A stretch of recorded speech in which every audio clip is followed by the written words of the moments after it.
হিন্দু দেবদেবী সাজিয়ে রাজনৈতিক মিছিলে হাঁটানোয় হিন্দু দেবদেবীর অবমাননা করার অভিযোগ তুলে পুরসুরা থানা দ্বারস্থ হল পুরসুরা সনাতনী মাতৃশক্তি।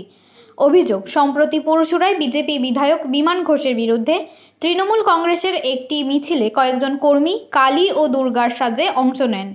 সেখানে তৃণমূলের সাংসদ, বিধায়ক সহ দলের জেলার স্তরের নেতারা পা মিলিয়েছিলেন। এই ঘটনাকে কেন্দ্র করেই এলাকায় তীব্র প্রতিক্রিয়া তৈরি হয়। সনাতনীদের দাবি, রাজনৈতিক কর্মসূচিতে হিন্দু দেবদেবীর ব্যবহার হিন্দু ধর্মীয় ভাবাবেগে আঘাত করেছে। তাই রবিবার সংগঠনের পক্ষ থেকে পুরসুরা থানার সামনে বিক্ষোভ দেখিয়ে দোষীদের বিরুদ্ধে কঠোর আইনি পদক্ষেপের দাবি জানানো হয়। এদিনের এই কর্মসূচিতে সনাতনীদের সঙ্গে উপস্থিত ছিলেন বিধায়ক বিমান ঘোষ নিজেও।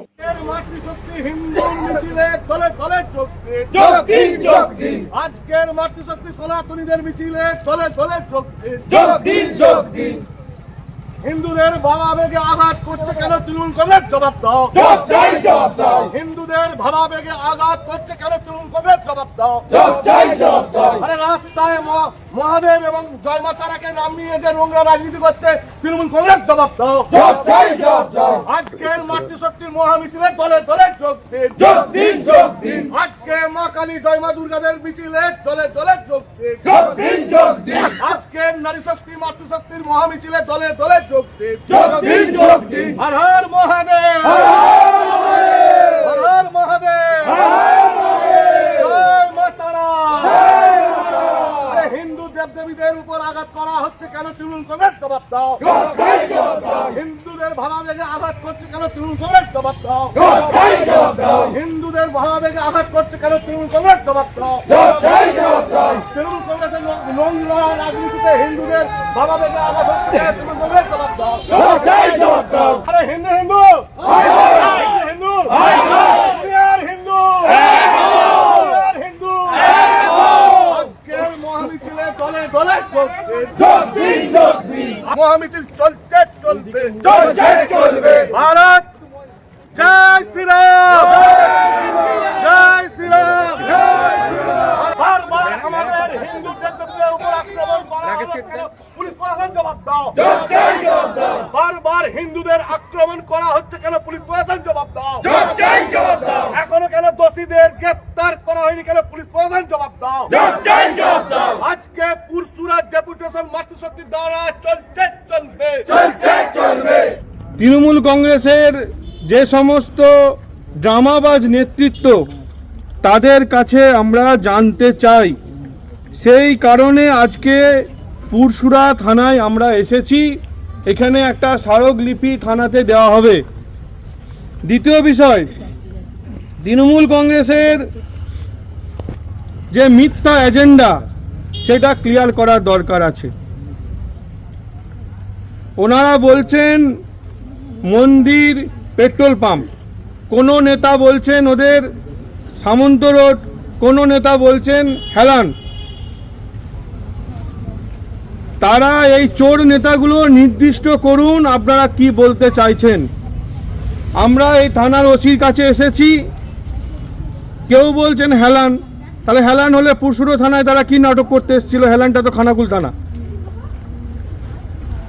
কেউ বলছে সামন্ত রোড। যদি সামন্ত রোড হয়, আমি থানার যিনি অফিসার ইনচার্জ আছেন তাকে বলছি, আপনি এক্ষুনি ইনভেস্টিগেশন করে তৃণমূল কংগ্রেসের গালে প্রকাশ্যে অসাম্মানিক চর, যেটা থাপ্পড় মারতে হয় না, সেটা মারুন। তৃণমূল কংগ্রেসের নেতারা এইসব করে ধর্মের নামে সুরসুরি দিয়ে রাষ্ট্রবাদী মানুষ, হিন্দু এবং মুসলমান, তাদেরকে লড়াতে চাইছে। আর তারা সোজা উপায়ে এখানে জিততে পারবে না। সোজা উপায়ে আরামবাগে তাদের কিছু করার নেই। তাই তারা ধর্মের নামে সুরসুরি দিয়ে হিন্দু মুসলমানের মধ্যে দাঙ্গা লাগাতে চাইছে। এইটা পুরসুরা সহ পুরো আরামবাগের মানুষ এটা বরদাস্ত করবে না। হাতে ইস্যু এজেন্ডা না থাকলে আপনারা ধর্মের নামে সুরসুরি দিয়ে লড়াই করাতে পারবেন না। সেই জন্য আজকে একটা প্রতীকী, শুধু এই এলাকার কিছু মাতৃশক্তিকে নিয়ে আমরা থানায় এসেছি। আগামী দিনে হিন্দু ভাবাবেগে তৃণমূল কংগ্রেস ফার্দার যদি কোনো আঘাত দেওয়ার চেষ্টা করে তাহলে হিন্দু ধর্মের মানুষরা তৃণমূল কংগ্রেসের যারা মেকি হিন্দুত্ববাদী দেখায় তাদেরকে বুঝে নেবে। ওদের কাছে তো আর কোনো ইস্যু নেই। এখন ভগবানকেও নামিয়ে নিয়ে আসছে, মা তারাকে নামিয়ে নিয়ে আসছে, মহাদেবকে নামিয়ে নিয়ে আসছে, নিয়ে এসে ওরা খেলা খেলতে চাইছে। এই নোংরা রাজনীতি আমরা সাপোর্ট করি না। কি নাম আপনার? আমার নাম মুনমুন সাউ। বিজেপি তো ধর্মটাকে নিয়ে রাস্তায় নামিয়েছে।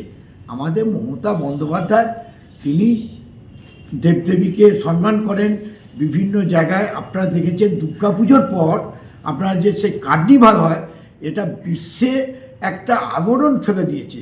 আর একটা হচ্ছে যে ওনারা যে দেবদেবীকে নিয়ে বলছেন, আমাদের তো দেবদেবীকে সামনে রেখে আমরা তো পুজো করি, আমরা তাদেরকে নিয়ে করি। যেমন স্বামী বিবেকানন্দ তিনি সেই কুমারী পুজো করে গেছেন, আমাদের ছোট ছোট মায়েরা যে আছে তাদেরকে নিয়ে, সে তো মানুষের ঠাকুরানি, এটা তো আছে। আর বিজেপি ধর্ম নিয়ে যে রাজনীতি করছে, আর এইটা বিজেপি এদিকে বলছে আমরা ধর্ম নিয়ে বলছি, এটা তো যারা বিধর্মী যারা তারা তো এইসব কথা বলে, এদের মুখে এসব মানায় না। তা মমতা বন্দ্যোপাধ্যায় তিনি বলেন ধর্ম যে যার, উৎসব আমাদের সকলের। বিমান ঘোষ যে পরশুরা বিধায়ক বিজেপির, তিনি অভিযোগ করছেন যে তার নাকি নামে তিনি বেদি ভেঙে পেট্রোল পাম্প করেছেন। সেই পেট্রোল পাম্পটা কোথায় সেটা দেখাতে বলেছে। এটা তো সর্বজনবিদিত যে পেট্রোল পাম্প করার জন্য উনি বিধায়ক এলাকায় যে সে বেদি ভেঙে সে পেট্রোল পাম্প হয়েছে, সেখানে মানুষ বিক্ষোভ দেখিয়েছে, এটা তো সর্বজনবিদিত। সে কোথায় সেটা? আপনারা জানেন যে পুরসুরা বিধানসভায় যে আপনার যে সামন্ত রোডে আছে ওই সাইডে যেটা হয়েছে, এটা তো সর্বজনবিদিত। শীততাপ নিয়ন্ত্রিত অত্যাধুনিক রেস্টুরেন্ট ময়ূখ রেস্টুরেন্ট। এখানে পাবেন চাইনিজ, পোলাও, বিরিয়ানি, তন্দুরি সহ সমস্ত রকম খাবার। এছাড়াও কাস্টমারদের সুবিধার্থে হোম ডেলিভারির বিশেষ ব্যবস্থা রয়েছে। পাশাপাশি যে কোনো অনুষ্ঠানের জন্য ভাড়া দেওয়া হয়। আমাদের ঠিকানা খানাকুল হেলান সংলগ্ন তিলক চক। Phone number 8617492616 9732162360। সেরা খাবারের স্বাদ পেতে আজই আসুন ময়ূখ রেস্টুরেন্টে। নিউনুর সোফা সেন্টার। এখানে সমস্ত রকম সোফা পাইকারি ও রিটেলে বিক্রয় করা হয়। সমস্ত সোফা নিজস্ব কারখানায় তৈরি করা হয়। প্রোপাইটার হানিফ হোসেন খাঁ ও রুহুল হোসেন খাঁ, বড়ডোঙ্গল হাটতলা সিনেমা হলের সন্নিকটে, হুগলি। যোগাযোগ 7797170093 এবং 9382003105। এবার হাতের কাছেই মিলবে অত্যাধুনিক ও নির্ভরযোগ্য স্বাস্থ্য পরিষেবা। আরামবাগ, খানাকুল ও পরশুরা থানা এলাকার মানুষদের জন্য এক বড় সুখবর। খানাকুলের সেকেন্দারপুরে গড়ে উঠেছে একটি আধুনিক ও সুসজ্জিত nursing home, lifeline health care. Director Sanjay Palu. এই নার্সিংহোমে রয়েছে 24 ঘন্টা রোগী দেখানোর ও ভর্তি করার সুব্যবস্থা। সঙ্গে রয়েছে বিনামূল্যে অ্যাম্বুলেন্স পরিষেবা। অভিজ্ঞ পরিষেবা ও যত্নশীল ব্যবস্থাপনায় আপনার সুস্থতার নির্ভরযোগ্য ঠিকানা লাইফলাইন হেলথ কেয়ার। যোগাযোগ 9735481158 7432984404।